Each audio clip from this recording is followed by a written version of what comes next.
Here in the city of David, this is the lowest point of the city of Jerusalem as you know it today, but this is the real old city of Jerusalem. Only in the 2nd century, Emperor Adrian, after the Bar Kokhba rebellion, in the year 135 it was finished, and he wanted to build in Jerusalem a city by the name of Ilia Capitolina. It was a pagan city, and he wanted to erase any idea and memory of Judaism here. So he left the real old city, the city of David, outside the city that he built. And from that point, the city continued developed on the new part of the city of Jerusalem, as you can see it on our right. Okay? But in the time of King David, this was the city that went like that. When we'll go into the shaft in a couple of minutes, I'll show you also paintings, how maps, how it used to look like, how then, how today. But in the time of King Solomon, the son of David, he built the house of God on Mount Moriah up there. So they went up, they climbed up. From this point, you're climbing up to wherever you're going. Now, I want to tell you a little bit about what we see. First, we'll start from there and we'll turn around clockwise. We are looking at the temple, okay, the Temple Mount, where this group is sitting. We'll sit there or today or in Tuesday. This is the southern steps of the temple. This was the main entrance to the second temple, not to the first temple, to the second temple. Okay, if you look a little bit to the right, we are just near the Kidron Valley, down, where the people are playing. Today there is a nice promenade over there, but actually, 2,000 years ago or 3,000 years ago, it was something like 30 meters lower, something almost 100 feet lower than it is today. Through time, a lot of earth and garbage and whatever you can think about came here and is blocked the whole valley. But this place was very safe because this was very, very low. Over there you can see the Mount of Olives, the Jewish cemetery that we spoke about yesterday. This is, as you can see from all the dirt everywhere. No, sorry, it's not nice that I'm saying it like that, but this is a Muslim neighborhood, and it's all built on tombs that were digged inside the stone. You can see many holes over there. They are not looking as original, as a natural ones. It used to be tombs from first temple, from the period of first temple. Also over here, King Solomon. King Solomon had 1,000 wives, right? Not all of them were Jewish. Many of them were pagans. So he put it over here. Let's say that he let them build here different shrines for their gods. So this was considered to be, in a way, a very, very bad place. But from the other hand, they took from over here, from this mount, also the olive trees, to make the oil to make Solomon the king, or also kings that came after him. Okay, they used the olives that came from over here. Guys, we're continuing with the topography. Over there, you can see a mount with a flag on. Today, it's the station of the UN. It's the main station of the Middle East, of the UN. Before of that, when the British were here, they used to sit over there. Most of the time they were the empire and they controlled the land of Israel. But it's also called the Hill of the Bad Advice, because by the tradition this was the place that the old man, or the Jewish old man, decided that they want to give Jesus away. If we'll continue a little bit, the path, guys, take a look over there. The bus stopped for us just near the dung gate. Okay, we walked a little down, then we took a right turn. Where the right turn that we took, today there is a road over there, but it used to be another valley, the Cheesemakers Valley. Okay, we'll talk about the 3 valleys later on that we have over here. Guys, you see the wall over there, and left of it you can see the Dor Mitzion, the church with the tower near it. You remember it's sitting on the new Mount Zion. And a little bit left of it, you can see a structure with a small, I don't know, like a roof. Like it's a small dome, something coming up. You see it? This is the room of the Last Supper. Okay, and underneath of it is the tomb of King David. Just above, there are 2 buses over there. You see 2 red buses. Take a look above it, you can see some small dome. There is also a red flag over there. Okay, a little bit to the left, or not a little bit, but more to the left, there is a church over there. This is St. Peter in Gallicanto. We passed near it also yesterday. Okay, I want to continue. Yes. Should share that thing here. Yeah, it's better. It's better. Yeah, it's better here. Okay. All right. Very quickly, I want to share something with you. This is where Isaac offered by Abraham. You've heard him talk about that, and tradition also teaches this is where Adam was created, and so it all started right here. Abraham was offering Isaac there, and God said to him, "Go to the place that I will show you." Right now, I met a couple of rabbis that do this. They make the Mr. Spock symbol, their hands like this, and I asked Ophir about it before I share it with you. That's the letter Shin, right? And what does that mean? Shaddai. It's Shaddai. And so he says, go to the place that I will show you, Shaddai, where he's placed his name. The typography, and this is why he's talking about the typography of the valleys with Mount Moriah is Shaddai. Shim. So this is, it is the city of God. And it is where God showed him to go. This is where Isaac was offered. And the best thing about that with Abraham and Isaac, he's getting ready, you know the story, he's getting ready to do the knife, right? And God stopped him. He says, don't do this. I know your faith now. I will provide, what does he say? Himself. I will provide myself a sacrifice. Singular. And so there's been one sacrifice, happens to be on the same mountain range, and we'll see that tomorrow. But this is one of the coolest things, the typography, and this is why we're going over it, in the valleys and why it's so important. This is the place that he put his name. This is why it's the most important spot on the earth. More important than Washington, D.C., more important than the UN. This is why every nation, every kingdom has come and battled over this one little plot of land. Let's go. Now, just one more thing about what he said. We have the letter Shin. We'll get to the base of it. In the base of it, we have the Siloam pool. The pool of the Siloam will be reached in about an hour or maybe a little bit more. Okay? Just so you'll understand. One of them is the Kidron. We have 3 lines, right? So one is the Kidron, one is the Cheesemaker's Valley, and the third one is the Valley of Ben Hinnom, the Valley of Death that I showed you yesterday. We'll see it also later on with the bus again. Of the shadow of death. Yeah. Right over there. And that's where we're burning, and so we know it as Gehenna, the gates to hell. But that's what David wrote about when he says, though I walk through the valley of the shadow of death. It's right over there where all that happened.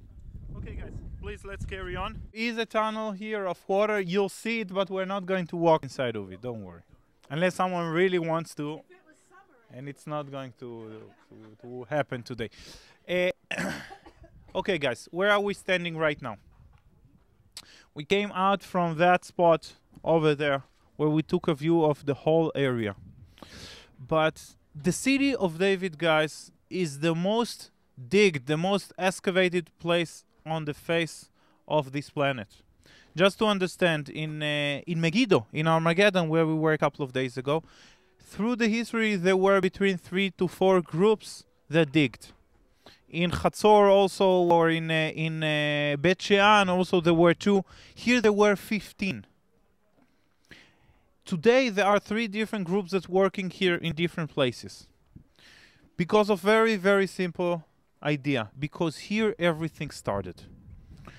And I told you that in a couple of words, I don't even remember where exactly I spoke about it, but we have a very big problem, the Jewish people here, with the Muslims, with other parts of the world. They're telling us, listen, the Bible is great, but it doesn't mean that this is your land and you are supposed to sit here. So we always try to connect the script, the Bible, to things that we can actually find. Now, the problem with the period of David and Solomon is that most of the history is sitting, except here, also on the Temple Mount. And the Temple Mount is not under, we can't actually excavate there. I'll tell you in some point why the situation there is like that. Because of political issues, we'll talk about it not right now. But except there, this is the place. Now, through the last 150 years, since 1865, started digging here different groups, found different things. The most important thing that we found over here is actually sitting behind you. Unfortunately, there are tons of people there right now, but we can see it also from over here. We believe that up there used to stand the palace of King David. Now, from the palace itself, there's nothing left, but the infrastructure, the base of the palace is all this wall over here. And why do we believe that? Very, very simple. This kind of infrastructure was supposed to hold a huge house or a palace. So it was probably his. Again, we didn't find here a sign that says, "Welcome to the house of King David." Maybe we will. As you see also down there, people are still digging here all the time. But so far we didn't find. We have here a couple of other things. For instance, where this guy is working, it's called the four-dimensional house. It was a very, very important or regular house in that period of time until the Second Temple period. That they used to build a house with four dimensionals, four rooms. Okay, 3 went like that, and 1 like this. Okay, I'll show you in a minute more or less how it looked like. I'll let the others pass, and I'll show you. Guys, take a look. It used to look very similar to this one, except the last part. 3 rooms went like that, and 1 like this. This used to be the way that the houses used to look like. This is exactly like the room specifically here looked like. That it's a little different than the regular one because they added also this part. Guys, sorry, in the back. We call it the house of Achiel. Someone have any idea why we call it like that? Based on things that I told you before, very, very simple. We found here a script that says Achiel. So we're assuming that a guy by the name of Achiel lived here. And in a minute we'll go a little bit lower over here, and we'll see how we work over here with the different problems of the levels of the archaeological hill. Because you can see even from here, the columns standing, this is a part of the house, but it's standing on something like a ramp. And the guy that is excavating is actually excavating underneath of it because the ramp is built from iron just to hold one level, and below it there is another level. Whereas Greg is going, you'll be able to see it also from over there. Beyond that, we have another room that we found there over 50 bulas. Bulas are like seals.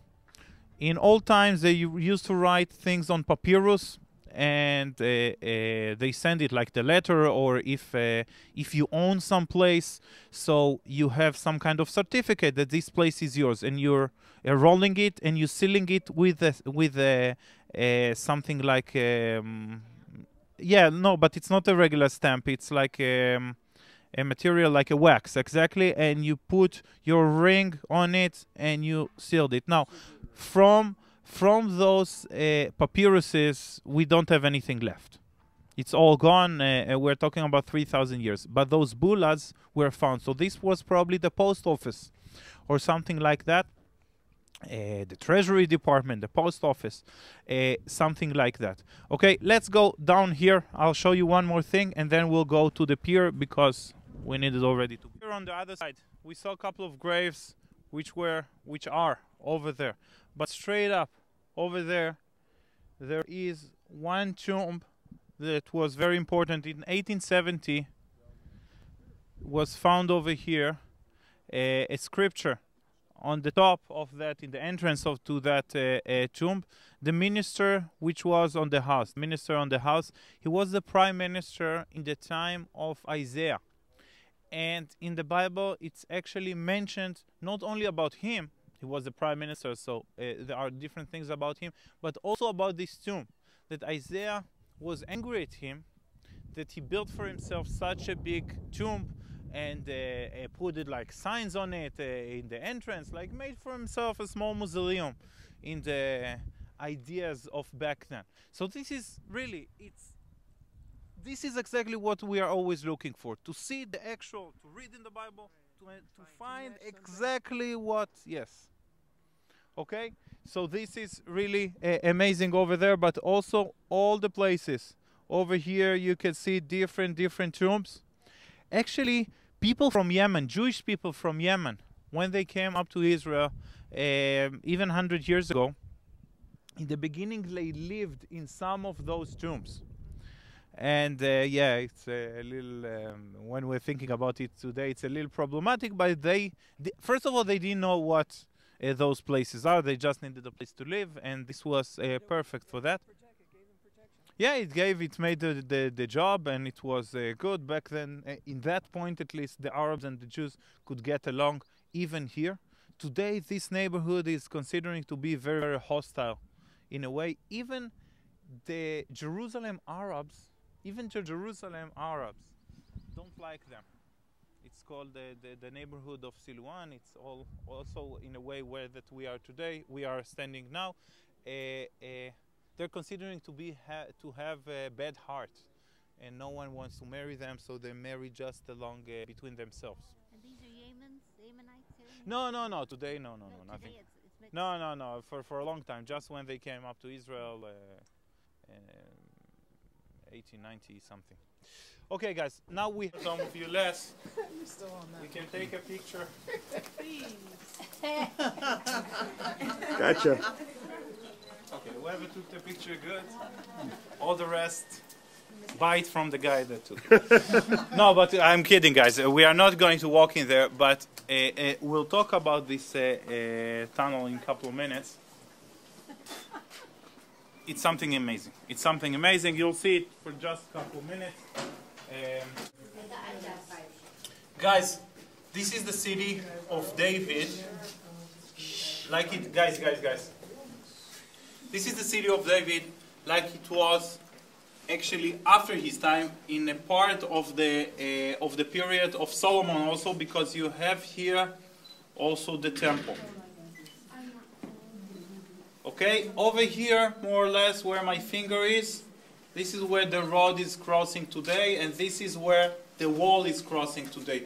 We walked something like that and entered from here, and we stood before down and looked on the wall, the retaining wall that held this palace. Okay? You understand more or less what's going on? Okay. Now, the most important thing in every given city is the water, exactly. Now, as I told you very fast in Armageddon, in Megiddo, is when you have peace, when everything goes great, so there is no problem. When war starts, so you need the water inside the city, right? So in the beginning, they built over here, this is the spring.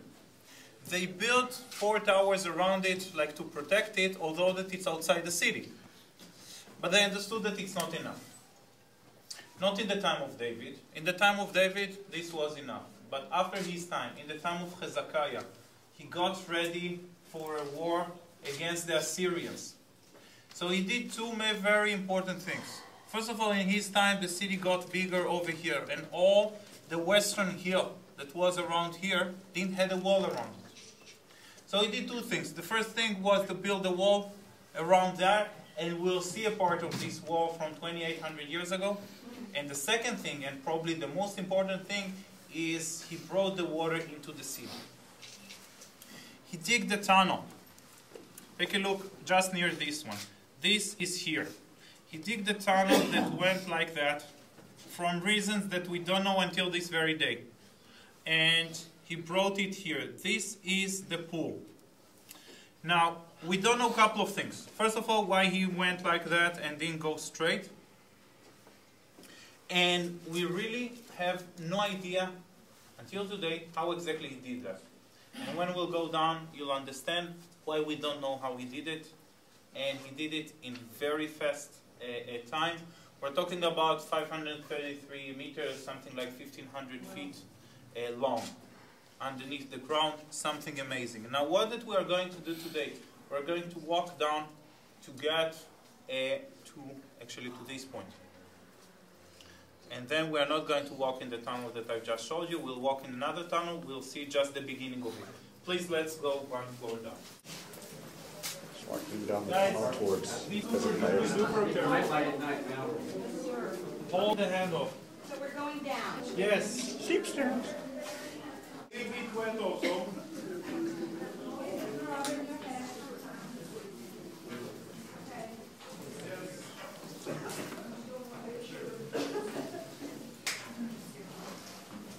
Don't worry, it's clean water. Okay.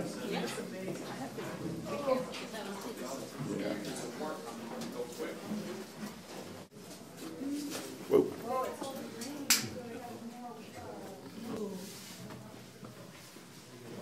Got it, Sharpie. It's a little slippery. Yeah. It's a little slippery. Let's go. I'm taking you back again to what I told you before. But the first ones who digged over here wasn't actually Hezakiah. Were the Canaanites. The Canaanites, they needed to reach to the water. And they built over here. Guys, take a look. Bless you. God bless you. Guys, take a look at this, please. We have here two periods. The higher one is from the Canaanite period. The lower one is from Hezekiah. But what did the Canaanites actually did? They dig down exactly the path that we were walking. We are standing exactly over here.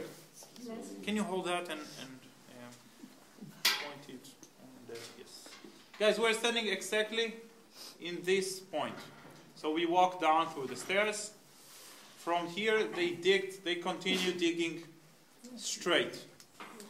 Hezekiah, what that he did, he came to this point. This is exactly that, but he continued digging down. So here we have a line on the wall. Without that, you see it even better. Guys, take a look at this line. Can you all see it? When you continue walking, you'll see it. It's walk going like that. That was the floor in the Canaanite period. All that. And also there is a ramp over there. We're walking a little bit down and then we'll go back up. But where the time standing right now, it was a piece of the rock in the Canaanite period. Hezekiah understood that unlike the Canaanites, he can't only reach the water. The Canaanites just wanted to reach the water. They reached to this point. Guys, they reached to this point. From here, they threw a bucket down with a rope, and they brought the water up, and they went in. Hezekiah wanted something better. He wanted to reach here, and that the water will come into the city. Now he got a little help, which is this shaft. You're going to see this shaft in a minute, and then I'll tell you also about that. When you are continuing down, remember two things. First of all, be very careful because it's really wet. I already slipped once. And take a look at the line over here. Oh, Joey. This was the floor I'm level. under Joey. Guys, come closer to me because there is also a lot of noise and also another group is coming in a second. We are in the Gihon Spring. And this is the pool that I showed you before from the Canaanite period and from David period. This is here. But from here down, the water is arriving, is actually coming out.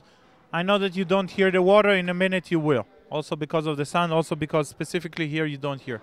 But the Canaanites came here and they did everything from here. That's why it had to be very, very safe.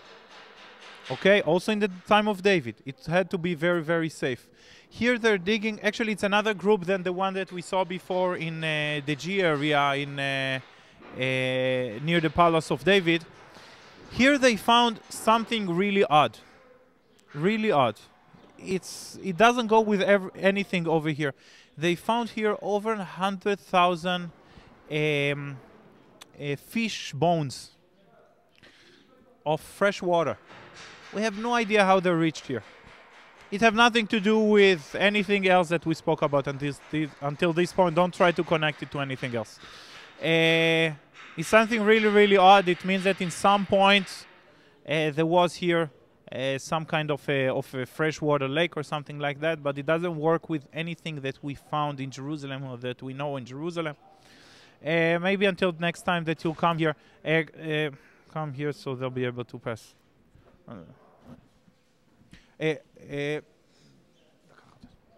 Maybe until next time that you'll come here, we'll find it. Now, guys, we're going one floor down, and there we'll have 2 tunnels.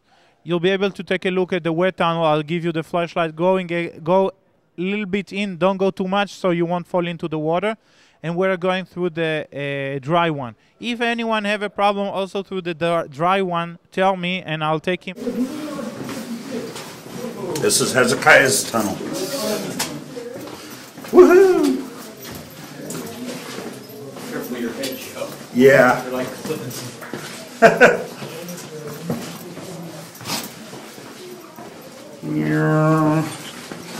Imagine walking through this with no light.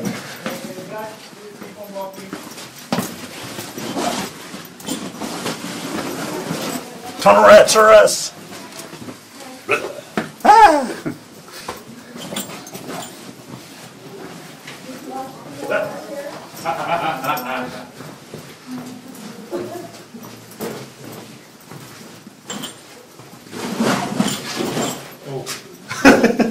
Just me. Anybody go there? Doesn't remind you of the town hall? I mean, we don't see any dead bodies on this side.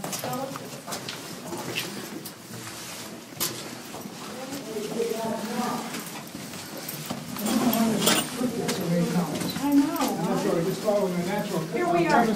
Crevices in the rock.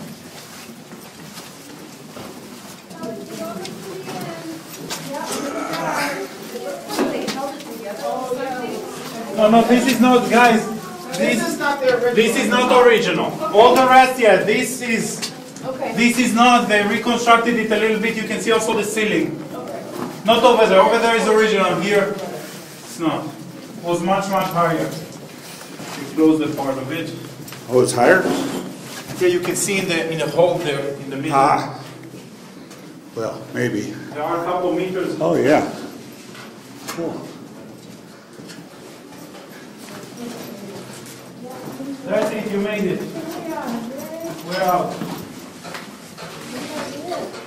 See? That's the end of the tunnel.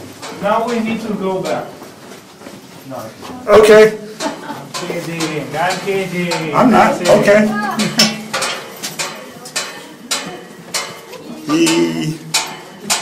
And There's your mom. It says yes. I'm counting them. To take the extra water, the water that they didn't need, that it will go down to the Kidron Valley where that we are right now, because here they had different kinds of fields. I can't really call it fields, like terraces. You know what terraces? Mm-hmm. Yes. Okay, so they growed everything on terraces, so they needed the water. For here, it was very short. They digged it to bring the extra water here.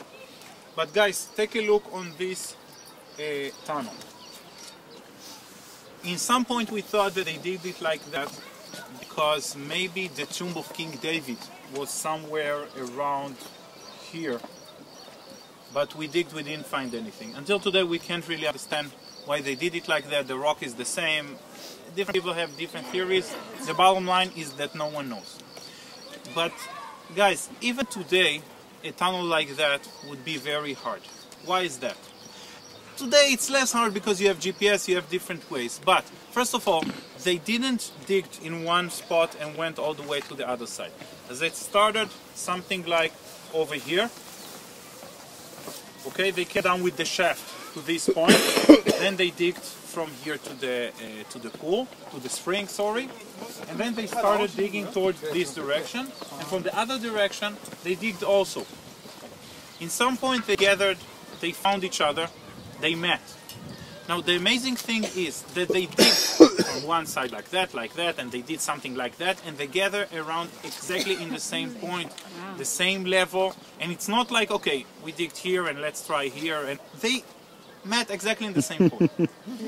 Now, whether they met, they wrote something like a title, a scripture on the wall, and now my good friend Sarah here is going to read for you what they found.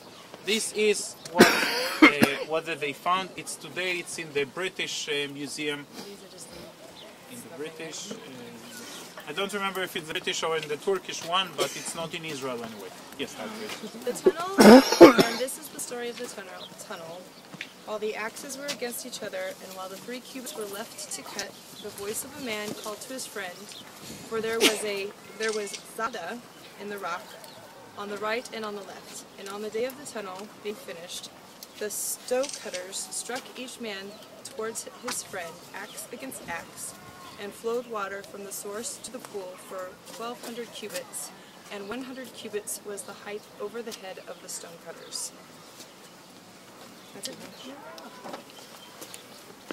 Now, over there in the tunnel, you can actually see the axes in one point, how they dig toward one direction and from the other to the other one. For the next time, if you'll come here, this. Okay. Really, most of the year it's not a problem. To walk over there, the temperature of the water is constant. The problem is when you are coming out, it's pretty cold, and it's not something that we'll do today, but it's really great doing. You can ask Sarah, she did it last time. Now we are going down to the Kidron Valley, and we are going to see Long Spring, okay, to the end of that tunnel. Awesome. All right. I'll give it to you also later if you want to put it. Thank you. But also inside we'll see in a few minutes a painting of how this place used to look like 2,000 years ago. But the pool was very, very big. It reached all the way to the wall, straight up over there. It reached also like a meter after that point that they stopped digging, and also continuing in the field over there. The problem is that field is private and it belongs to a local guy, and they've offered him, for the last time that I heard, $30 million, but he don't want to sell. And it's okay, you know, we have democracy, so we can't dig more than that. This is just the beginning of it. And actually the funny thing is that we found it by accident. You see this pipe over there? This is a sewer pipe, and there was a problem with the sewer, and the tractor came here and started digging to find the pipe to arrange it, and then they found this pool, and all the rest is history. But from this point, there was a street that went all the way up to the temple, because it was a very important source, the important source of the water in that time. In the time of Jesus, they started bringing also water already with aqueducts from Hebron mountains. But still, this was the main spring of the city. Now, the street that we have over here that we're going to see in a minute is a street that is also mentioned by Josephus. Josephus Flavius, we spoke about him a little bit in Masada, because in the big rebellion, people tried to hide in the sewer system, in the tunnels under the street, and they were digged out by the Romans. It's amazing to see those things. We'll go to do it in just a couple of minutes. Rabbi Joel, you want to tell them why are we actually here? Let me get my scriptures. This particular location, it's a challenging location. Our Messiah, Yeshua, Jesus, had just come from the temple where they ran him out because of his claims to be God, right? Before Abraham was, I am. So he comes out here. He's fleeing from the stones in the temple. He comes down here, and it says as Yeshua, Jesus, passed by, he saw a man who was blind from birth. And his disciples asked him, saying, Rabbi, who sinned, this man or his parents, that he was born blind? And I love this passage because our Messiah loves to get into debate with rabbinic tradition and bring his proper interpretation to it. And he answered and said, neither this man nor his parents sinned, but that the works of God should be revealed in him.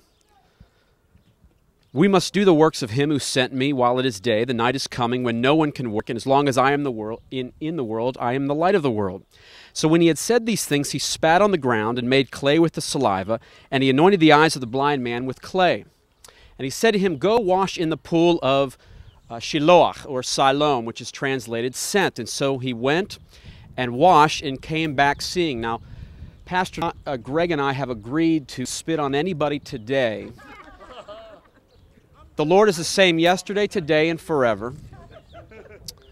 And so we see here Messiah showing us that, you know, we can come into congregational life and we can say, well, brother, there's sin in your life, and that's why you're not, you know, that this healing is not manifesting and so on. But that's not what we believe. That's not what Messiah believed. God's not the great torturer. He desires that all men might be healed, right?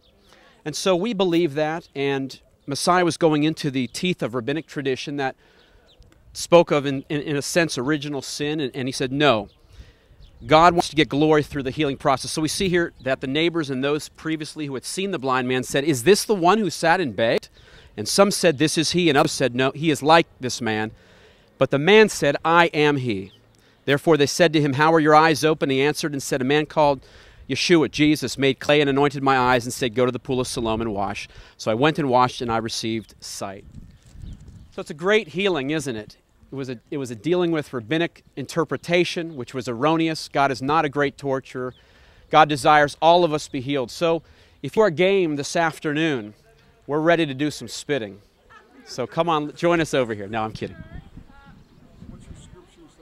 Okay, this is John chapter 9, verses 1 through 12. I wanted to walk with you through the tunnel. It's like a tunnel, but it's actually the street from 2,000 years ago. It's exactly like the street that you are sitting in. Guys, you are sitting in a street from the time of Jesus. There is a very big chance that you walk on those steps. Really. And here it's finished where you see the painting over there, but in the continuance of that, just a couple meters to our left, the street continues all the way today to the entrance of the and today it's reaching all the way to the end of it. But the main reason of the was of course drinking, but also people came here to make a ritual bath and went up from here all the way to the temple. That's why it was a street that was divided into two. There was the street, like you can see in the painting over there behind it. It was a regular street, like for the people. People lived here. There were houses on both sides of us, and there was a path only for the people that going straight to the temple. Because when you are reaching to the temple, you need to be pure, so no one can really touch you between those 2 points. Now, guys, take a look, please, on those stairs. They look a little funny. Right? Mm-hmm. Or it's only me? What's funny about them? Different levels, different materials. Yeah, no, forget about the material. But exactly, it's one stair, it's long, one stair is short. This is short, this is long. This is short, this is long. Anyone have any idea why it's built like that? Topography? Topography? No, not because of the topography. They sit and talk on each step? No, not because of that. They thought about something completely different. I won't do it with you right now, although I really love doing that, but because you're sitting in the middle, it will be a little problematic. No, don't move. With these stairs, it's really hard running. Oh, yes. You can't run because it's like it's blocking you every time. You can't really run. Because that's the idea. When you're going to the house of God, you need to walk slowly. One stair is short, one stair is long. Okay? Interesting. Today, all the stairs, except in the tunnel that we saw in the before Warren Shaft, it's I think it's 22 centimeters. The height of it is always the same all over the world because we're doing it automatically. When we're going down the stairs, We're not looking at every step. We're walking automatically, also up, also down. So if the height will be different in every place around the world, we'll be in a very big problem. We'll fall all the time. You know what I'm talking about? Yes. Okay. So here, although the height is the same, it's longer and shorter, and then you need to look, and then you need to walk slowly, because that's the way that you're walking to the house of God.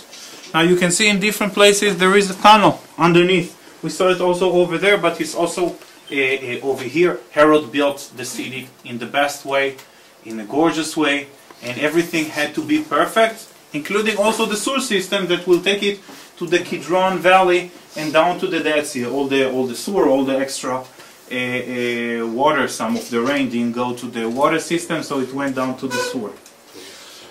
Now today it's like under the ground, but of course all of that was an open street. Okay? Now there is also over here a very nice audio-visual show. As you can see the speakers around, but it's only in Hebrew. So